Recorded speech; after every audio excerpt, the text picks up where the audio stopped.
All right.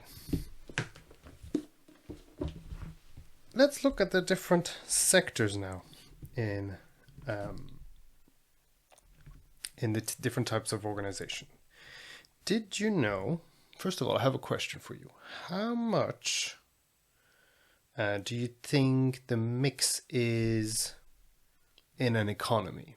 So we have the economy. And there are only two things in the economy. We have businesses and consumers. And there's a third one, which is the government, which is a big player, but it's smaller than these two. These are the main two inputs. Now, I'm just going to focus on businesses here. Inside businesses, there is two types. We have manufacturing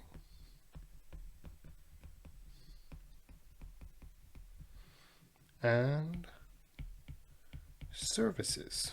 So products and services.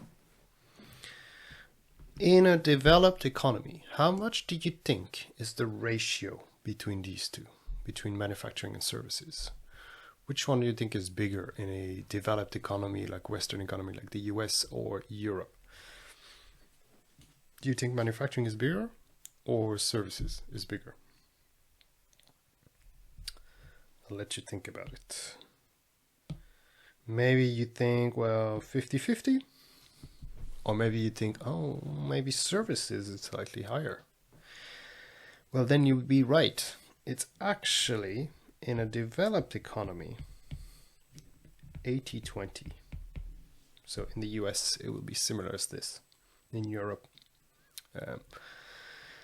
if you go to a more emerging economy, a more emerging country, it will be slightly more towards manufacturing, but still services will be higher. Like in China, for example, it'll be more like 40-60%. And then if you go to a, not even a frontier economy, like an agrarian economy in like a very poor country in Africa, it will be 0%, 0%, and 99% agriculture, farming. So we have different types of sectors. These are the two main groups, manufacturing, services. There's also I'm skipping some like mining and energy because they're kind of like outside of this. So below that, we have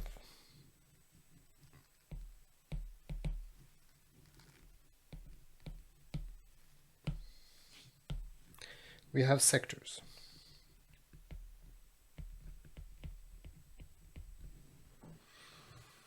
Sectors like,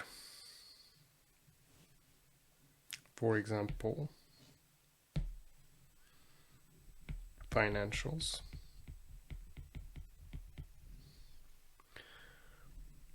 consumer discretionary, consumer staples. So consumer staples is the basic needs, basic necessity. So for example, toilet paper, shampoo, toothbrushes. Consumer discretionary, it's at the consumer's discretion, meaning at the consumer's choice, personal discretionary choice. So whether they spend or buy stuff or those things or not, it's up to them. And it's usually what extra income they have available after they spend for consumer staple, which is the necessity, the basic needs, right? Food, toilet paper, shampoo. After that, they paid for that, they have a little bit extra cash, disposable income that they can spend on consumer discretionary. So as I said, staple is soap, toothbrush. Consumer discretionary would be sports cars, recreation, restaurants, jewelry, leather goods. So all the things that are not basic needs and are they're more cyclical to the business. So if I draw the stock market, this is the average return of the stock market.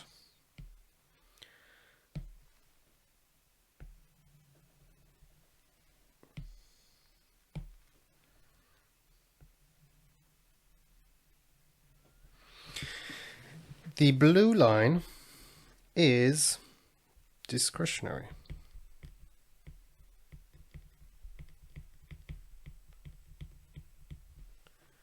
The white line is the average. It's the stock market, the average of everything. And the red line is staples, consumer staples. As you can see, when the stock market crash, the red line doesn't, because everybody still buys toilet paper. When the stock market goes up a lot, economy is doing well, the staples don't go higher too, because nobody buys more toilet paper than usual when times are good. The blue line, though, is much more sensitive. When things are good, it goes much higher than the average. People buy more sports cars and leather goods. When the economy tanks and goes down, then it's the first one to get hurt the most. The blue line goes really down because nobody buys sports cars or go to the restaurant. So these are kinds of the sectors that you may see. There is another category, which is industries. So industries would be what's below sectors. So if I look at in the financials sector, you could think of retail banks,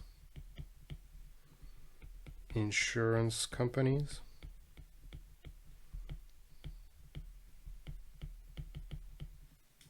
investment banks,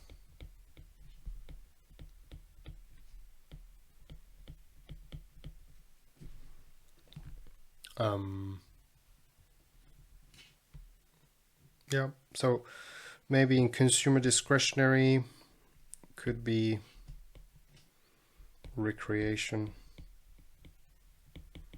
activities, tourism, restaurants. So as you can see, you can break it down further in smaller parts. And then after all this, you have the organization. That's where the organization is, at the very bottom. Okay.